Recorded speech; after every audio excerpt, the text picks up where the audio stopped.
dan mendistribusikan daging kurban, apakah boleh dibagikan ke sini ke sana hingga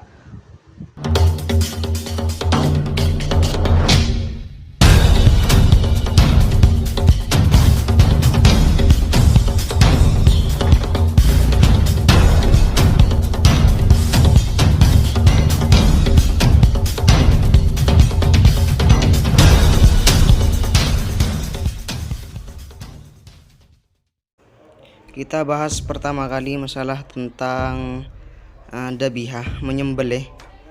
Kita menyembelih, apakah menyembelih? Satu, dabihah menyembelih pengertian dalam ungkapan lain disebut zakah. Secara etimologi, kata zakah mengandung arti tindakan menjadi enak, sedangkan dalam epistemologinya, zakah adalah menghilangkan suhu tubuh yang alami dengan cara-cara tertentu, yakni memutuskan hulkum dalam kurung saluran pernafasan dan mari saluran makanan. Kemudian B, rukun-rukun menyembelih. Ada orang yang menyembelih, pekerjaan menyembelih, hewan yang disembelih, alat menyembelih. Jadi ketika 3-4 rukun-rukun ini sudah lengkap, maka di sana sudah dianggap menyembelih. Ketika dan salah satunya ini sudah tidak ada, maka tidak terlaksana penyembelihannya. Kemudian syarat-syarat menyembelih. 1. Orang yang menyembelih harus Islam, baligh atau mumayyiz, kuat untuk menyembelih. Dan ketika orang tersebut bukan Islam, yakni selain Islam, non-Islam, kafir, Kristen, dan yang lain, maka itu tidak diperbolehkan untuk menyembelih dan tidak sah penyembelihannya dan menjadi bangkai nantinya. Kemudian baligh, kalau seandainya dia tidak baligh, maka dia tidak diperbolehkan untuk menyembelih hewan tersebut dan kuat untuk menyembelih. Menurut pendapat muktamad, hasil penyembelihan orang kafir kitabi, yakni Yahudi dan Nasrani, halal dimakan orang Islam dengan syarat orang tersebut sah dinikahi oleh orang Islam, sebagaimana syarat-syarat yang termaktub dalam kitab fikih. Demikian juga berstatus sah dan halal hasil penyembelihan yang dilakukan oleh orang buta, anak yang belum tamyiz, dan orang mabuk, hanya saja makruh dimakan. Dan jadi yang dimaksud dengan Yahudi dan Nasrani ini adalah orang ya ahlul kitab yang orang tuanya tersebut mengikuti kitab Injil atau kitab selain Al-Quran, yang mana kitab tersebut sebelum dinusah, yakni kitab Injil yang dulu bukan yang sekarang. Dan kitab Injil yang sekarang yang digunakan oleh orang Kristen itu adalah kitab Injil yang sudah dinusah, sehingga tidak boleh untuk orang Islam dinikahi dan tidak boleh untuk dimakan, karena itu adalah bukan kitab Injil yang termaktub di dalam kitab fikih.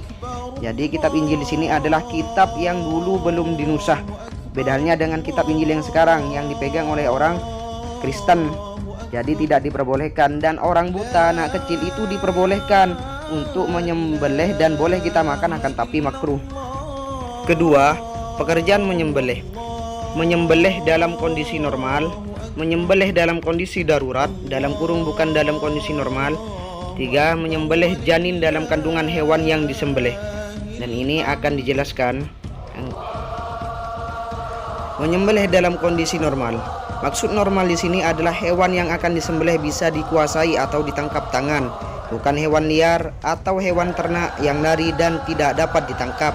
Cara menyembelih hewan dalam kondisi normal seperti ini. Pertama, niat atau bermaksud menyembelih hewan, dan orang yang menyembelih itu harus berniat menyembelih hewan. Kedua, melukai leher bagian atas bawah supaya dapat menembus hulkum dalam kurung saluran pernafasan dan mari saluran makanan. Maka itu harus dilakukan pertama niat dan harus melukai leher bagian bawah dan atas supaya melukai hulkum dan mari. Penyembelihan dalam kondisi tidak normal dalam kurung darurat. Maksud darurat di sini adalah hewan yang akan disembelih sulit dipotong lehernya karena beberapa faktor seperti hewan itu memberontak, hewan liar, atau kepala yang lehernya tidak dapat dijangkau, misalnya sebab terjebur ke dalam sumur yang posisi kepalanya berada di bawah.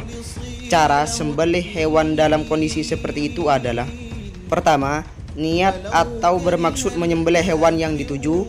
Kedua, melukai bagian tubuh manapun sekiranya dapat menyebabkan kematian. Jadi ketika hewan itu adalah hewan yang tidak normal, yang seperti jatuh ke dalam sumur sedangkan kepalanya berada di bawah sumur, itu pertama niat untuk menyembelih hewan yang dituju. Kedua, melukai badan bagian manapun sehingga dia menyebabkan kematian. Jadi setelah dia sudah berniat, diperbolehkan untuk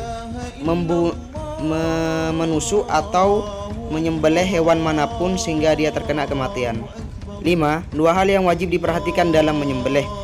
Pertama, memutus hulkum, jalan keluar masuknya nafas lewat tenggorokan. Memutus mari, jalan keluar masuknya makanan lewat tenggorokan. Jadi kedua-duanya ini harus terpotong, yakni hulkum dan marinya. Yang dimaksud dengan hulkum dan mari seperti halnya bisa kita lihat contoh dari sapi dan ayam. Yang dimaksud dengan hulkum dan mari itu keduanya maka harus dipotong seperti sapi putih dan merah tersebut. Namun demikian, menurut Imam Al-Istakhri, penyembelihan yang hanya memotong salah satu dari sudah dicukup dan berstatus sah, alasannya hewan tersebut dipastikan mati. Sedangkan memotong dua urat besar, pembuluh darah dan leher yang ada pada sebelah kanan dan kiri leher, hukumnya tidak wajib tetapi sunnah. Bisa dilihat di dalam kitab Rut Tolibin, juz 3 halaman 202. 6. Syarat putusnya hulkum dan mari, keduanya harus putus dalam sekali potong. Oleh sebab itu, jika dipotong lebih dari satu, maka syaratnya adalah pada saat memulai potongan yang kedua dan selanjutnya hewan tersebut masih dalam kondisi hayat mustaqirroh. Jadi kalau hulkum dan mari tersebut hanya putus sebagian, kemudian diteruskan pemotongan yang kedua, padahal hewan itu sudah dalam kondisi haratul madbuhah, maka statusnya bangkai yang haram dimakan. Maksud sekali potong dalam kurung daf'ah wahidah adalah sejak pertama menyembelih sampai putusnya hulkum dan mari. Alat pemotong tidak menyembelih sampai putusnya hulkum dan mari. Alat pemotong tidak dilepas dari leher, sedangkan mengangkat alat pemotong lalu segera dikembalikan pada leher hewan untuk melanjutkan pemotongan, atau segera berganti alat pemotong karena tumpulnya misalnya, maka tetap dianggap sekali potongan. Jadi ketika orang tersebut ingin menyembelih hewan, maka harus dalam keadaan ketika dia itu sudah mengangkat dari lehernya, maka dianggap sudah dua, kecuali dia itu memotong karena tumpul misalnya, atau berganti alat pemotong, maka dianggap satu. Ketika alat tersebut sudah memotong leher dan kemudian diangkat kedua kalinya dan dia hendak memotong kedua kali leher itu, maka sudah dianggap dua kali. Dan ketika dia itu sudah dua kalinya sudah dalam keadaan mati, maka tidak boleh untuk menyembelih dan haram untuk dimakan, statusnya menjadi bangkai. Janin dalam kandungan hewan yang disembelih tidak perlu disembelih dan halal dimakan jika ditemukan dalam kondisi mati sebab kematian induknya. Jadi ketika ada hewan dalam keadaan mengandung, kemudian hewan tersebut disembelih induknya dan anaknya kemudian mati di luar kandungan, maka itu sudah dianggap kematian ibunya dan halal untuk dimakan. Kemudian harus disembelih secara normal jika ternyata masih hidup dan terdapat hayat mustaqirroh. Dan ketika anak hewan tersebut induknya sudah disembelih, anaknya kemudian masih hidup di dalam janin, di dalam luar kandungan masih hidup, maka dia itu harus disembelih, tidak boleh langsung makan karena belum mati, karena gak ikut kepada ibunya. Ketentuan ini juga berlaku bagi janin binatang hasil berburu yang mati sebab senjata yang mengenainya atau ditangkap oleh hewan pemburu. Namun jika kematian janin itu masih diragukan, bukan disebabkan induknya yang telah disembelih, bahkan ada faktor lain, maka tidak halal dimakan. Juga tidak halal dimakan pasca penyembelihan induknya, janin tersebut diketahui masih bergerak-gerak dalam perut induknya dalam waktu yang lama lalu berhenti, sebagaimana pendapat Syekh Abu Muhammad Al-Juwaini yang didukung oleh Imam An-Nawawi dan Imam Ar-Rafi'i. Kemudian 7 hewan yang akan disembelih. Syarat hewan yang akan disembelih adalah halal dimakan, dan pada awal penyembelihan menurut pendapat masyhur hewan itu masih memiliki hayat mustaqirroh. Perbedaan hayat mustaqirroh, hayat mustamirroh, dan hayat madbuhah. Hayat mustaqirroh, kondisi hewan masih dapat melihat, bergerak, bersuara secara normal ikhtiar. Tandanya adalah darah deras ketika disembelih atau adanya gerakan yang keras dan terus-menerus. Begitu juga seperti hewan yang minum racun, diterkam hewan buas, tertabrak mobil, tertimpa bangunan, dan lainnya. Untuk mengetahui cukup dengan dzon saja atau dugaan.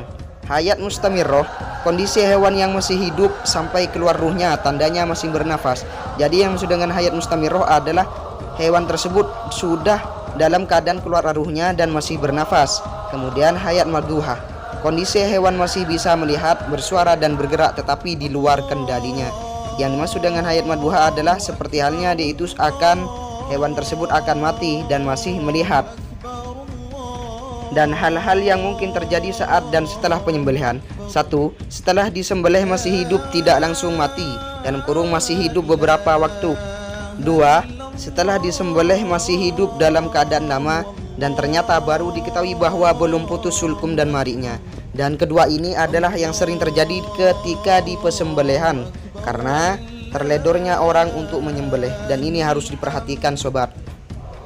8. Alat-alat menyembelih. Secara umum alat menyembelih adalah setiap benda tajam yang dapat melukai dan mengalirkan darah, seperti besi, baja, aluminium, bambu, kayu, batu, emas, dan perak. Semua ini telah disebutkan dalam hadis sahih berikut.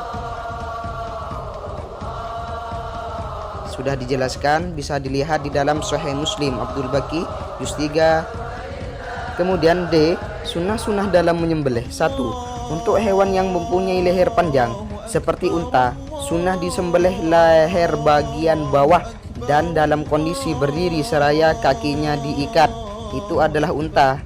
Unta itu adalah leher yang bagian bawah, kemudian kakinya diikat bagian depan.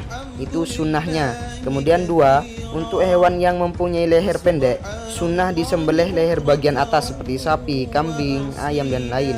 3. Hewan seperti sapi dibaringkan ke bagian lambung kiri seraya dihadapkan ke kiblat dalam keadaan selain kaki kanan, dalam kurung dibiarkan bergerak-gerak sekiranya orang yang menyembelih menghadap ke kiblat.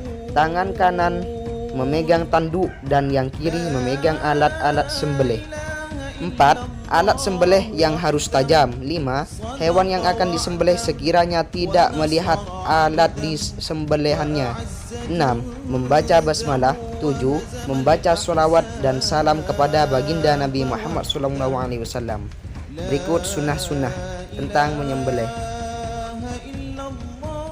Bisa kita lihat contohnya, kaki yang di depan ditali, diikat yang bagian kiri, kemudian leher yang bagian bawah yang disembelih. Itu adalah ketika lehernya panjang seperti unta, maka disunahkan kakinya dikasih tali, diikat, dan leher bagian bawah yang disembelih. Berikut adalah contohnya. E. Hal-hal yang haram dan makruh saat menyembelih. Menyembelih hewan sampai lehernya terputus hukumnya makruh.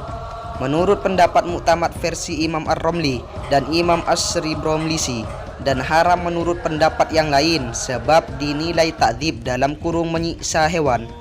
Kemudian kita bahas masalah tentang kurban. Seperti apakah yang seharusnya dilakukan oleh orang yang berkurban dan yang lainnya? A. Dalil kurban. 1. Dari Al-Quran, fasholli lirabbika wanhar, yang artinya maka dirikanlah sholat karena Tuhanmu dan menyembelihlah dalam kurung berkurban. 2. Dari hadis dari Siti Aisyah radhiyallahu anha pernah bersabda yang artinya tiada amal anak cucu Adam pada waktu hari raya kurban yang lebih disukai Allah daripada mengalirkan darah dalam kurung kurban. Kelak kurban tersebut akan datang pada hari kiamat dalam kurung sebagian kendaraan bagi orang yang berkurban, dan bahwasanya darah kurban tersebut sudah mendapat tempat yang mulia di sisi Allah sebelum jatuh ke tanah. Maka laksanakanlah kurban ini dengan sepenuh ketulusan hati.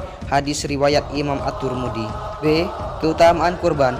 Nabi Muhammad SAW bersabda, perbesarlah hewan-hewan kurban kalian, sebab nanti hewan kurban itu akan menjadi kendaraan kalian di atas jembatan dalam kurung Sirat. Sayyidina Ali radhiyallahu anhu berkata, apabila seorang hamba telah berkurban, maka setiap tetesan darah kurban itu akan menjadi penebus dosanya di dunia, dan setiap rambut dari kurban itu tercatat sebagai satu kebajikan baginya. Dalam kitab Nusatul Majelis halaman 163. Meskipun hukum kurban sunnah, tapi bisa saja berubah menjadi wajib. Hal ini terjadi bila seseorang bernadar dengan kurbannya. Perubahan hukum ini akan berkonsekuensi pada perubahan beberapa aspek yang lain. Contohnya, seseorang yang sudah membeli atau memiliki kambing kemudian berkata, kambing untuk kurban, maka secara otomatis kambing itu menjadi kurban nadar. Jika sedemikian, kambing itu harus dijadikan kurban. Contoh lain, pada awal tahun si fulan membeli sapi yang nantinya akan ia jadikan kurban. Lantas setelah ia ditanya untuk apa sapi ini, ia menjawab untuk kurban. Dengan sedemikian pula sapi itu menjadi kurban. Meskipun hukum kurban sunnah, tapi bisa saja berubah menjadi wajib. Hal ini terjadi bila seseorang bernadar dengan kurbannya. Perubahan hukum ini akan berkonsekuensi pada perubahan beberapa aspek yang lain. Untuk bisa terhindar dari hal tersebut, maka hendaklah ia menjawab, kambing ini akan saya sembelih dan saya makan pada hari raya kurban, atau kambing ini akan saya sembelih pada hari raya kurban. Itu adalah solusi. Jadi ketika orang tersebut sudah bernadar atau berkata kambing ini untuk kurban, maka dia statusnya adalah wajib, tidak boleh, bukan menjadi lagi sunnah. C. Hukum kurban. Hukum kurban adalah sunnah kifayah bagi setiap orang muslim yang sudah baligh berakal, memiliki kemampuan untuk berkurban dan hidup dalam satu keluarga. Sedangkan mereka yang hidup sendiri dalam kurung tidak memiliki sanak saudara, hukumnya adalah sunnah ain. Maksud memiliki kemampuan untuk berkurban di sini adalah orang yang memiliki harta yang cukup untuk memenuhi kebutuhannya pada hari Idul Adha dan hari-hari tasyrik. Menurut Imam Az-Zarkashi, seseorang disunnahkan berkurban apabila ia memiliki harta melebihi kebutuhannya dan kebutuhan orang yang wajib ia nafkahi, seperti istri, anak, dan lainnya. Sebab kurban termasuk kategori sedekah yang disunnahkan, sementara menafkahi keluarga adalah wajib. D. Hikmah kurban. Ada banyak hikmah yang tersimpan di balik persyariatan kurban ini. Di antaranya adalah 1. Untuk mengenang nikmat-nikmat yang telah diberikan Allah SWT kepada Nabi Ibrahim alaihissalam dengan digagalkannya perintah penyembelihan putra beliau Ismail alaihissalam dan ditebus dengan seekor kambing dari surga.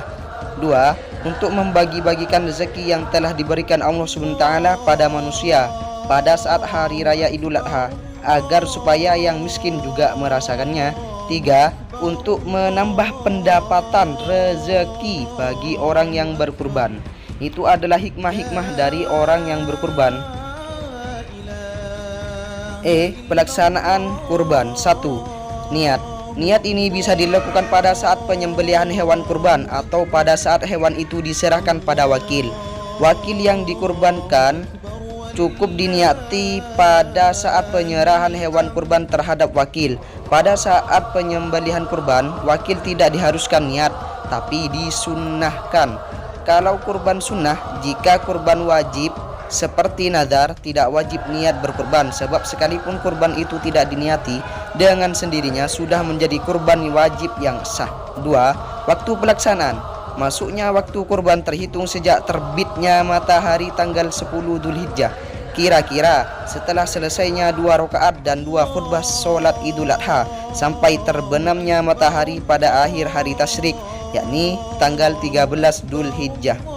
Apabila ternyata waktu kurban sudah habis, maka kurban sunnah sudah tidak wajib dilakukan.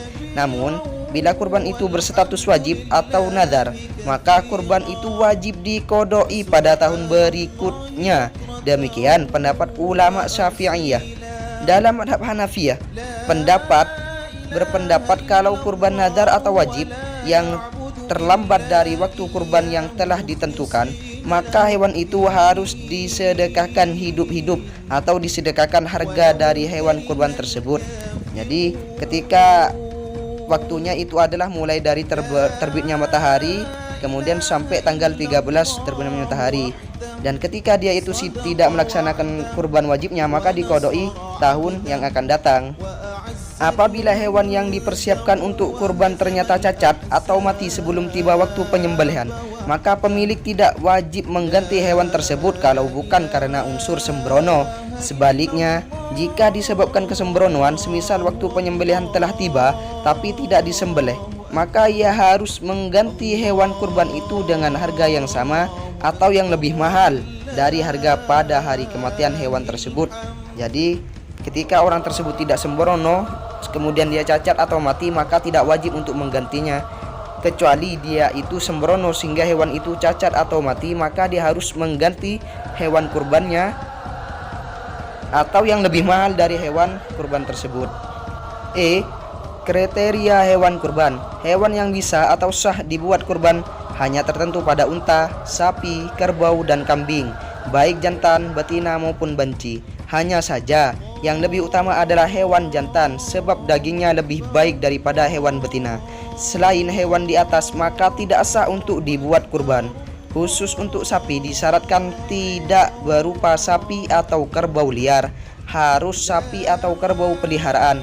Namun menurut Al-Hasan bin Sholeh, sapi dan kerbau liar sah dijadikan kurban untuk 7 orang, sebagaimana sapi peliharaan. Demikian kijang, tapi cukup hanya 1 orang. Jadi ketika orang tersebut berkurban sebuah kijang, maka kijang tersebut dianggap 1 orang, tidak untuk beberapa orang. 1. Umur hewan kurban. 1. Kambing kibas umur 1 tahun memasuki umur 2 tahun tapi gigi depannya ada yang tanggal. Kambing kacang harus sempurna umur 2 tahun dan menginjak umur 3 tahun. B.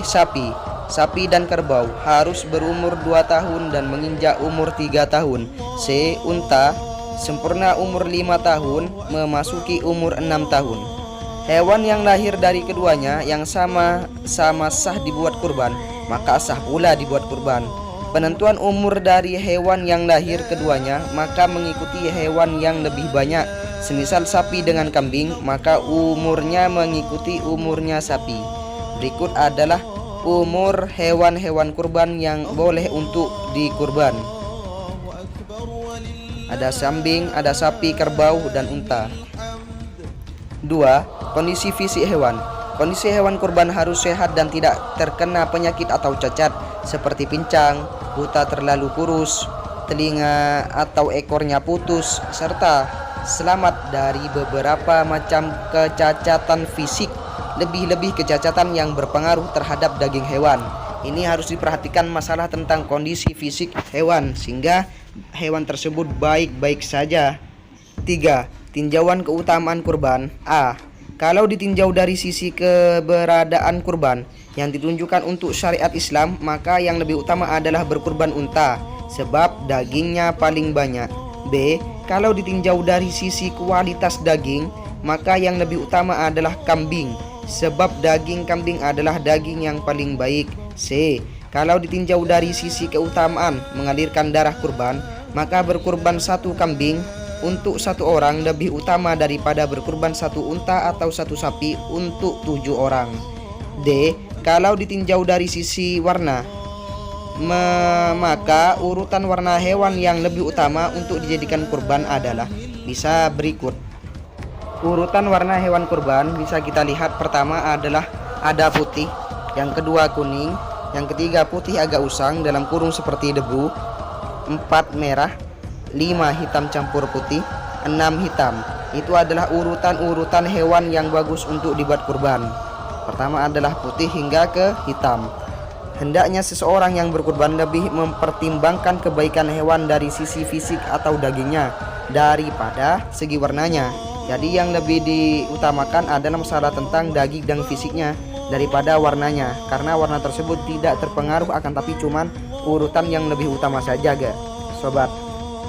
Pendistribusian daging kurban. Apabila daging kurban berstatus sunnah, maka daging kurban tersebut harus diberikan kepada kaum fakir miskin dalam keadaan mentah dalam kurung belum dimasak. dan orang yang berkurban boleh mengkonsumsi daging kurban tersebut. Alangkah baiknya daging tersebut disedekahkan semua kecuali sedikit untuk pemilik daging itu. Jadi ketika kurban itu ada statusnya sunnah, maka harus diberikan kepada fakir miskin, dan orang yang berkurban boleh mengkonsumsi daging atau yang lainnya terhadap dari kurban itu sendiri. Namun apabila kurban itu berstatus wajib atau nadar, maka daging tersebut harus distribusikan semua, dan orang yang berkurban termasuk keluarga yang wajib ia nafkahi haram mengkonsumsi daging tersebut, meskipun pemiliknya boleh mengambil susu atau bulunya sebelum sembelih. Jadi ketika hewan kurban itu ada statusnya wajib atau nadar, maka dia orang yang berkurban dan orang yang wajib ia nafkahi tidak boleh memakan sedikit pun, yakni haram memakannya. Semua daging hewan kurban termasuk kulitnya, baik kurban nadar maupun kurban sunnah, tidak boleh dijual atau dijadikan ongkos tukang jagal, tapi harus disedekahkan semua. Bisa dilihat di dalam kitab Hasyiatul Bujairami alal Khotib juz 13 halaman 242. Adapun cara yang baik dalam pendistribusian daging kurban adalah diberikan kepada sanak keluarganya terdahulu, kemudian kepada fakir miskin, dan boleh diberikan kepada satu golongan, dan boleh memakan daging yang telah disedekahkan. Pendistribusian daging kurban tersebut harus dilakukan di desa atau di daerah tempat kurban itu disembelih. Tidak boleh dipindah ke daerah lain, sebab daging itu harus diberikan kepada fakir miskin yang ada di sekitarnya. Jika kurban itu diberikan kepada wakil, maka daging itu harus diberikan kepada fakir miskin di daerah tersebut. Inilah pendapat yang kuat dalam kurung muktamad, sedangkan kaul yang memperbolehkan adalah pendapat yang lemah. Jadi pendistribusiannya itu adalah harus sanak keluarganya dulu, kemudian fakir miskin, dan boleh dia itu memakan daging yang telah disedekahkan. Dan jika dan tidak boleh memberikan daging di selain daerahnya, kecuali dia itu memberikan kepada wakil, maka di tempat wakil ia berikan. Itu menurut yang qaul muktamad. Kemudian kita membahas tentang sunnah-sunnah kurban. Pertama, menyembelih harus Islam. Jadi selain Islam, Kristen, Yahudi dan yang lain yang sekarang itu tidak diperbolehkan untuk menyembelih. Jadi ketika dia itu menyembelih selain Islam, non-Islam, kita itu yang memakan orang Islam diharamkan dan statusnya menjadi bangkai selain orang Islam yang menyembelih. 2. Dilakukan di siang hari. 3. Sunnah bagi yang berkurban tidak memotong rambut, kuku ataupun anggota badan yang lain. 4. Orang laki-laki yang bisa menyembelih lebih utama menyembelih sendiri. 5. Bagi yang mewakilkan dianjurkan hadir pada waktu penyembelihan. 6. Selain pemerintah disembelih di rumahnya sendiri. 7. Saat penyembelihan dianjurkan ingat terhadap nikmat Allah.